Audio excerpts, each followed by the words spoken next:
আলাইকুম দর্শকবৃন্দ। একটা জিনিস আমি গবেষণা করে অনেকদিন ধরে দেখলাম যে যেটা আমাদের সমাজে জন্য দরকার, সেটা হলো যারা বিবাহ করেন নাই তাদের জন্য মূলত আমার এই টপিকসটা নিয়ে আলোচনা। আপনারা আপনাদের জীবনসঙ্গী নির্বাচন করার আগে আপনারা যোগ্য জীবনসঙ্গী নির্বাচন করবেন, কারণ ছেলে হোক আর মেয়ে হোক সবার জন্য এই কথাটা প্রযোজ্য যে আপনারা যোগ্য জীবনসঙ্গী নিয়োগ না করতে পারলে জীবনটা আপনারা তছনছ হয়ে যাবে। কারণ ছেলেদেরকে আমি বলবো, আপনার জীবনসঙ্গী আপনার বাবা মা নির্বাচন করবে, ঠিক আছে, আপনি নিজে নিজে নির্বাচন করলে আবার ভুল হবে, কারণ আপনার আবেগে কাজ করবে। অতএব আপনার হয়তো প্রাথমিক নির্বাচনটা করতে পারবেন, কিন্তু আপনার অভিভাবকের মাধ্যমে এই নির্বাচন করাটা সবচেয়ে বেস্ট। এবং আপনার যে স্ত্রী হবে সে যদি আপনার যোগ্য না হয়, আপনার সারা জীবনটা তো আপনার কষ্টে গেল। পরবর্তীতে আপনার যে ভবিষ্যৎ প্রজন্ম হবে ছেলে মেয়ে, তাদেরকে মানুষের মতো মানুষ করে গড়ে তোলার মতো সে যদি যোগ্যতা সম্পন্ন লোক না হয়, তাহলে দেখবেন যে আপনার পুরাও মানুষের মতো মানুষ হবে না, আর আপনার জীবনটাও কষ্টে যাবে এবং সারাটা জনম আপনার কাঁদতে হবে। এই জন্য ওই যে কবি বলেছিল, একজন দার্শনিক বলেছিল যে আমাকে এমন একটি মা দাও, শিক্ষিত মা দাও, তাহলে তোমাকে একটা শিক্ষিত জাতি দিব। তাই এখন আমাদের বর্তমান সমাজে 99% মেয়েরা শিক্ষিত, কিন্তু সুশিক্ষিত এবং জাত বংশ থেকে আগে দেখতাম যে মানুষ বিবাহ করত। কারণ জাত বংশ, কারণ হলো জাত ভালো থাকলে তার পরের প্রজন্মগুলো তার ওই যে চারিত্রিক বৈশিষ্ট্যগুলো তার ছেলে মেয়েগুলো পায়। একটা বাবা এবং একটা মা সমন্বয়ের চরিত্রটা হয় তাদের ছেলে মেয়েদের। কোনো ছেলে মেয়ে হয় শুধু মার চরিত্রে বাবার আংশিক পায়, আবার কোনো ছেলে মেয়ে হয় বাবার চরিত্রে মার আংশিক চরিত্র পায়। অতএব উভয়ের এই চরিত্র যদি ভালো থাকে, আপনার সোনার সন্তান আশা করতে পারেন আল্লাহর দরবার থেকে। আর উভয়ের চরিত্র যদি ভালো না থাকে, সোনার সন্তান আশা করতে পারেন না। এই জন্য বিবাহ করার আগে ছেলে এবং মেয়ে উভয়েরই যোগ্য পাত্র পাত্রী নির্বাচন করে বিয়ে করা উচিত। নতুবা আপনার যে ফসলগুলো হবে, আপনার যে সন্তানগুলো, এটি কিন্তু এক ধরনের ফসল, এই ফসলগুলো ভালো হবে না। এই ফসল ভালো থাকার জন্য যোগ্য স্ত্রী যেমন দরকার, যোগ্য স্বামীও দরকার।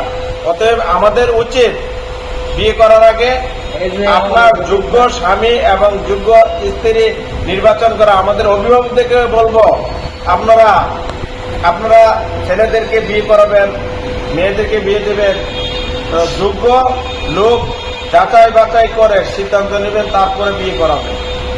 নতুবা সারা জনম এই যে পরের প্রজন্মগুলো আসবে না, প্রজন্মের পর প্রজন্ম, আপনার দেখবেন যে বেশিরভাগ ক্ষেত্রেই আপনার মার ভূমিকা বেশি। কারণ বাবা থাকে বিভিন্ন জায়গায় সংসারে, এই ছোট থেকে গড়ে ওঠে, কিন্তু মার তত্ত্বাবধানেই কিন্তু ছেলে মেয়ে গড়ে ওঠে।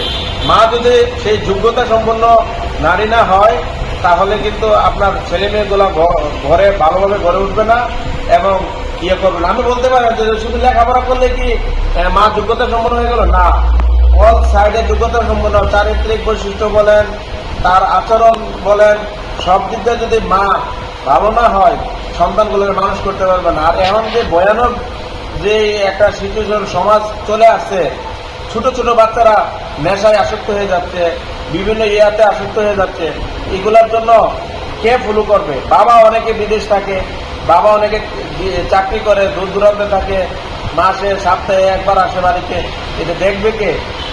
ছেলে মেয়েগুলাকে নৈতিক শিক্ষা দেওয়ার জন্য প্রথম ভূমিকা হলো মা। আর মা হলো আবেগের জায়গা, মার সম্মান সব ছেলে মেয়েরাই দেয়। অতএব মা যদি সেই যোগ্যতা সম্পন্ন লোক হয়, মা ছেলে মেয়েদেরকে মানুষের মতো মানুষ করতে পারে। বাবার ভূমিকার চেয়ে মার ভূমিকা বেশি। আমরা সেই জন্য মা নির্বাচন করতে, মানে অর্থাৎ ছেলেদের মা বাবা মানে ছেলেদেরকে মানুষ করার জন্য স্ত্রী নির্বাচন করতে আমরা বিয়ে করার আগে এটা যোগ্য পাত্রী দেখতে হবে। হ্যাঁ, আপনি বলতে পারেন সবাইকে শিক্ষিত ছিল আগে ছেলেমেয়েরা মানুষ হতে না। হ্যাঁ, শিক্ষিত না হলেও তার নৈতিক চরিত্র, তার দূরদর্শিতা, তার আত্মার পরিশুদ্ধতা ছিল, আত্মার জ্ঞান ছিল। ওই মহিলাগুলা আপনার এত পর্দাশীল ছিল, তারা ছেলে মেয়েদেরকে মানুষের মতো মানুষ করছে, নামাজ শিক্ষা দিছে, ইসলামী শিক্ষা দিছে। আপনার তারা চিন্তা করছে যে আমার ছেলে মেয়েরা মানুষের মতো মানুষ হোক। এখন মা বাবা দেখা গেছে যে বিভিন্ন বিষয়ে দেখা গেছে আসক্ত হয়ে যাচ্ছে, মোবাইলে আসক্ত হয়ে যাচ্ছে, মার্কেটিং বিভিন্ন জায়গায় আসক্ত হয়ে যাচ্ছে। দেখা গেছে যে মা ছেলে মেয়ের খবর নেওয়ার সময় নাই। তাহলে আপনার ছেলে মেয়েগুলা যে আজকে কি মাদ্রাসায় গেল, আজকে কি পড়ালেখা করলো, আজকে কি ঠিকঠাক ইয়ে করলো। আমার মনে আছে যে সন্ধ্যার পরেই আমার অভিভাবকরা বলতো, এই উঁচু করে আসো, পড়তে বসো। এখন দেখি কি ছেলেমেয়েরা কই আছে না আছে, মা বাবার কোনো খবর নাই।